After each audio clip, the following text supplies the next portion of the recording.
नमस्कार किसान भाइयों, आप सभी का स्वागत है मिस्टर इंडियन फार्मिंग में।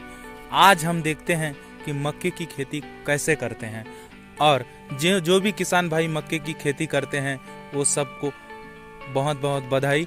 और जो भी किसान भाई मक्के की खेती करना चाहते हैं उनका दिल से स्वागत है।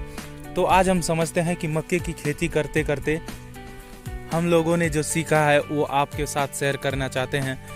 तो आज हम देखते हैं कि मक्के की खेती करने से पहले बीज की बुआई कितने दूरी में करना चाहिए। तो मक्के की खेती करते समय बीज की बुआई कितनी दूरी में करना चाहिए तो मैं आपको मक्के के जो बूंद होते हैं उसके हिसाब से दिखाता हूँ।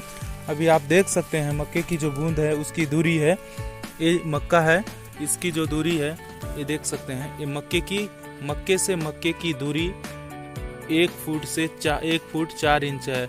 इतना दूरी होने से क्या फ़ायदा है? इसकी दूरी होने से ये फ़ायदा है कि जो मक्के एक दूसरे से थोड़ा दूर होने का एक फ़ायदा है कि वो अच्छे से अच्छा बूंद उनका बड़ा होता है और फसल की जो उत्पादन क्षमता है वो ज़्यादा होती है।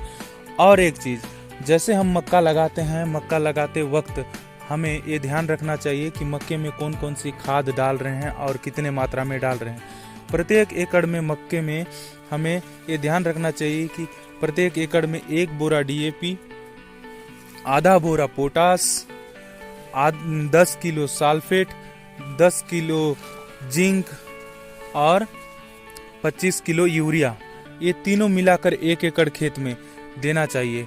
तो उससे क्या होता है, फसल अच्छी तरह से बढ़वार भी होता है और फसल की जो चमक है वो चमक नहीं जाती और फसल के जो पत्ते हैं वो चौड़े रहते हैं इस प्रकार से। और अभी ये देख सकते हैं, ये अभी 3 से 4 सप्ताह हो गया, ये फसल मेरे कमर तक आ गया है।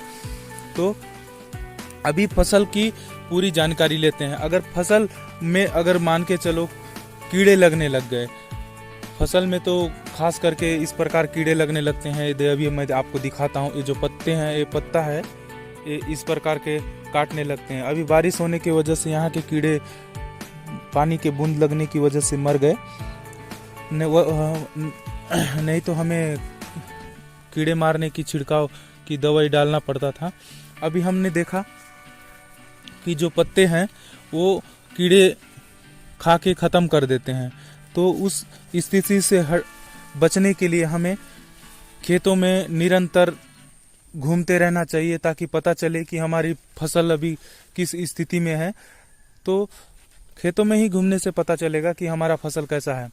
तो उस स्थिति को देखते हुए अगर कीड़े उड़े लग रहे हैं तो हमें कीड़े से बचाव के लिए कोराजन या कीड़े मारने वाली जो दवाइयाँ आती है मार्केट में, कोई ना कोई दवाई उपयोग करके कीड़े को मार सकते हैं। और दूसरी बात, जब फसल इस हाइट की हो जाती है, जब फसल कमर के हाइट की हो जाती है, इस वक्त हमें DAP 1 बोरा 1 एकड़ प्रति एकड़ में DAP 1 बोरा, पोटास 15 किलो, लाकड़ खत 15 किलो और यूरिया 2 बोरा ये देना चाहिए। अगर आप यूरिया, पोटास, DAP ना देना चाहते हैं और पूरी तरह ऑर्गेनिक खेती करना चाहते हैं तो आप हरित संजीवनी दे सकते हैं। वो अभी मैं आपको वीडियो के अंत में बताऊंगा कि हरित संजीवनी क्या होता है। हरित संजीवनी देना चाहिए। उसके बाद हरित संजीवनी देने से क्या होता है, हरित संजीवनी देने से जमीन के जो केचुए हैं वो बढ़ जाते हैं, जमीन की भुरभुराव क्षमता बढ़ जाती है और उससे फसल की उत्पादन क्षमता में वृद्धि होती है। और हरित संजीवनी के साथ ही गोबर को देना चाहिए। गोबर देने से क्या होता है, जमीन तो उपजाऊ होगा ही होगा, पौधों पर और अच्छा असर होगा और पौधे इस प्रकार बढ़ेंगे। आप देख सकते हो अभी ये 4 हफ्ते हो चुके हैं और पौधे की जो मोटाई देख सकते हो और पौधे की जो लंबाई देख सकते हो। अभी ये 2-3 सप्ताह लग जाएगा फूल निकलने में, इतना जल्दी निकल जाएगा। अब ये पूरा खेत का व्यू देख सकते हैं, ये देख सकते हैं बड़े शानदार तरीके से मक्का हो रहा है। अभी आप इस खेत को अच्छे तरह से देख लीजिए कि मक्का के फसल कितने लहलहाते हुए दिखाई दे रहे हैं। और अच्छा लगता है जब कोई भी किसान अपना खेत को जाके विजिट करता है, जाके कि अपने खेत को देखता है तो एक मंत्र मुक्त हो जाता है, क्योंकि किसान अपने फसल को देख के खुश रहता है, एक माँ अपने बच्चे को देख के खुश रहती है।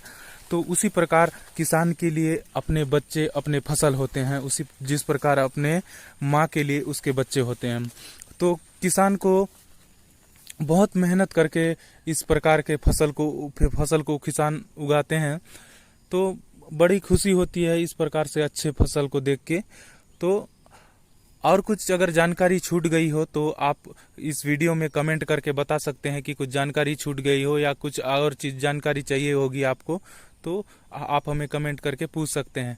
तो चलिए दोस्तों, वीडियो यहीं पे समाप्त करते हैं। आप सभी खुश रहें, अच्छा रहें, स्वस्थ रहें और हमेशा आबाद रहें। जय हिंद, जय भारत, जय जवान, जय किसान, वंदे मातरम।